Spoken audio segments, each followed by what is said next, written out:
Here he comes. Marvelous Marvin Hagler, out of Newark originally, now Brockton, Massachusetts, coming in to a mixed response.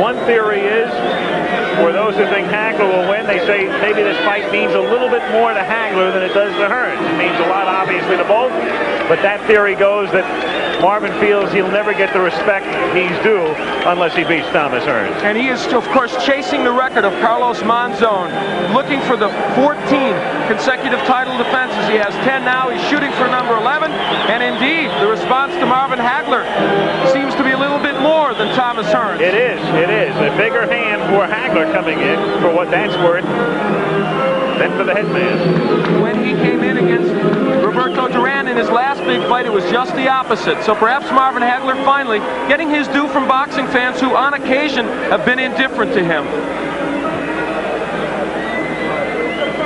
Bob Arum, the promoter, called him the Pete Rose of boxing. Hard-working, resolute, single-minded, 62-2. The two losses early in his career, both in Philadelphia, both avenged, 50 knockouts. And it's been a long time since he knew what the word defeat was. Only the draw with Antifermo, any kind of stain on his record in recent years. And he certainly avenged that draw.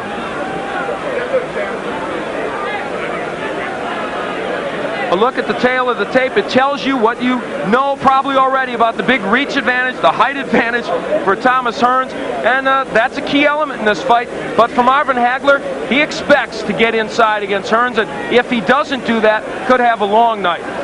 Can he possibly win if he doesn't get inside? Well, he could if he catches Hearns on the end of one of his punches, perhaps a left hook. I think that's where him switching righty becomes a key factor. From the outside, I think he's much more effective as a righty. The common opponents, an indication there that Hearns, perhaps with more power, but Marcus Geraldo was not the fighter he was against Hearns that he was against Hagler, and that knockout of Duran. So you can look on and on.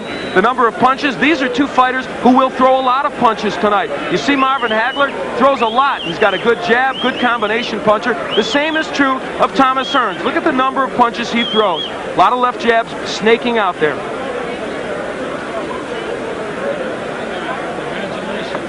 So the pomp and ceremony still taking place. We're going to have the national anthem shortly. Al, here's the difference now. From Nevada, we go to WBC rules. And these will change somewhat. 10-point must system still in effect.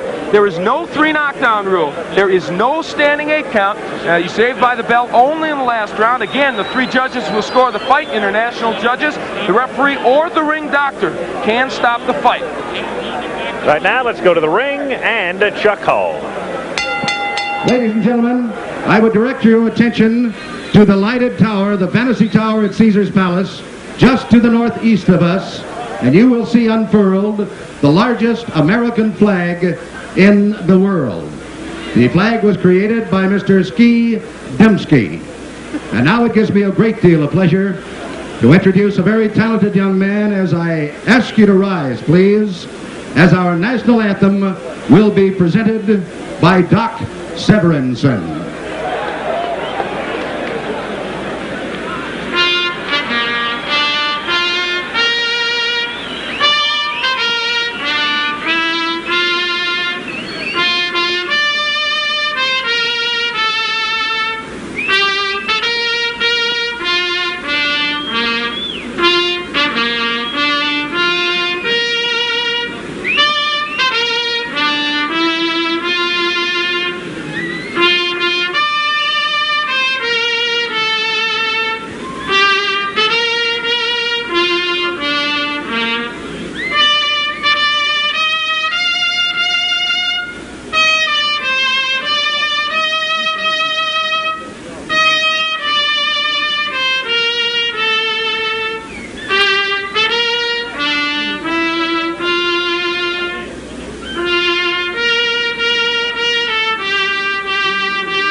gentlemen, the color guard from the Marine Corps Reserve here in Las Vegas. Gentlemen, thank you very much.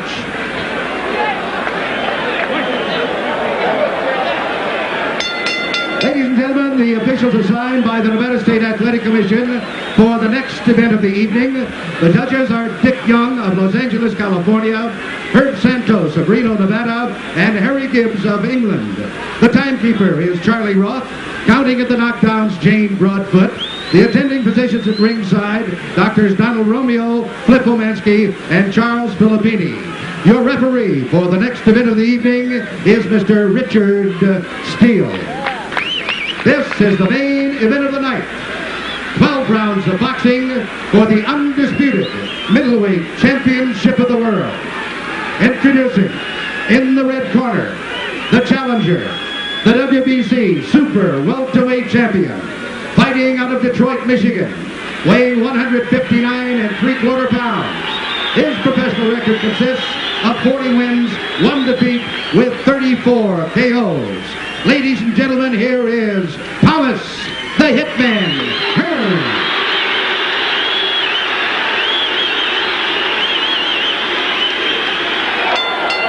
And in the blue corner, fighting out of Brockton, Massachusetts, weighing 159 1/4 pounds, with a professional record of 60 wins, 2 defeats, 2 draws, and 50 KOs. Ladies and gentlemen, the undisputed middleweight champion of the world, Marvelous Marvin Hagler.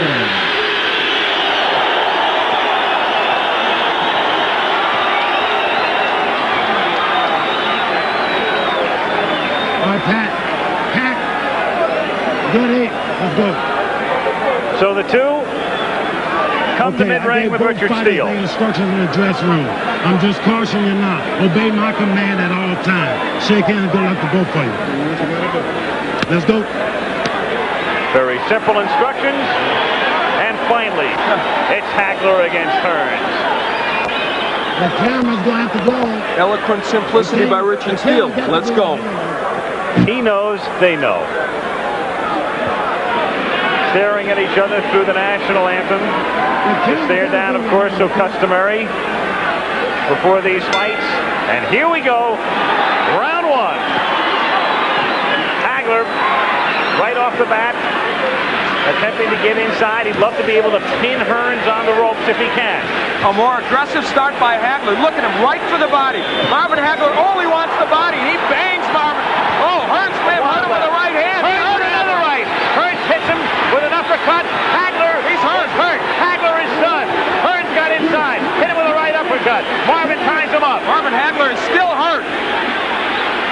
So it was Hagler coming out like a bullet. A good left by Hagler, but Hearns didn't flinch. Marvin going for the body. Wild first round. Wow, what a shock. And it was Hagler who initiated it, not Thomas Hearns. On the left by Hagler. Hearns comes back. Another right. That one stunned Hearns. What a first minute of the fight. Tommy Hearns has been able to drop that right hand in, and it has hurt Hagler, a surprise to many people. Another right hand from Hearns. Hearns moving. Hagler still pursuing. Comes in with a right. Missing with a left hook. Here's where I believe Hagler should turn to righty. He could block that right hand easier, and he would land his own left hook. Hearns with a devastating punch. Swelling near Hagler's left eye. Again, Tommy trying to come inside the hands of Hagler. Low blow by Hearns. Hagler still looking for the body. A right by Hagler. Good right got in. He has Hearns where he'd love to keep him on the ropes, but Tommy comes off easily. Another good right by Hearns. Hagler is now shaking those right hands off, though, Al. He was stunned a little early, and he's normally a slow starter. He's also bleeding. Hagler is cut. Hagler is cut. Bridge of the nose. Hagler hitting him low. He is banging the body well. He is taking shots to the head. He blocks that right. Hearns tries to come in with the uppercut, and Hagler ties him up with a minute to go in a wild first round.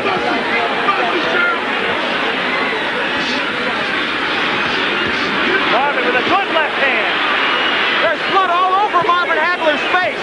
Can't tell where it's coming from. I thought it started at the bridge of the nose originally, but blood all over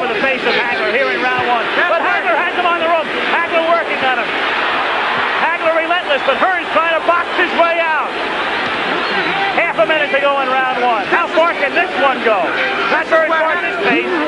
This is where Hagler wants it, but Hearns counterpunching off those ropes fairly effectively. Tremendous first round. Hagler pinning him to the rope, working on it, but Hearns uppercutting again. Hagler bloody. A tremendous, sensational first round, and Hearns gets hurt. Hearns got stunned. Hagler was stunned early in the round. Great first round. Wow. Incredible. Perhaps one of the best in middleweight history.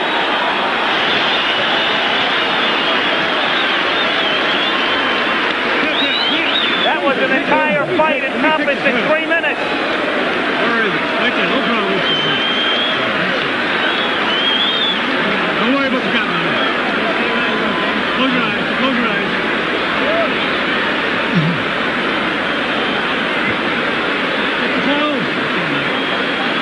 Drink the water right now, Pat.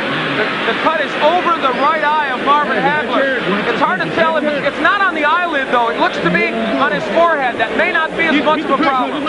As we look at it, that was where it came, I believe, from that uppercut from Tommy Hearns.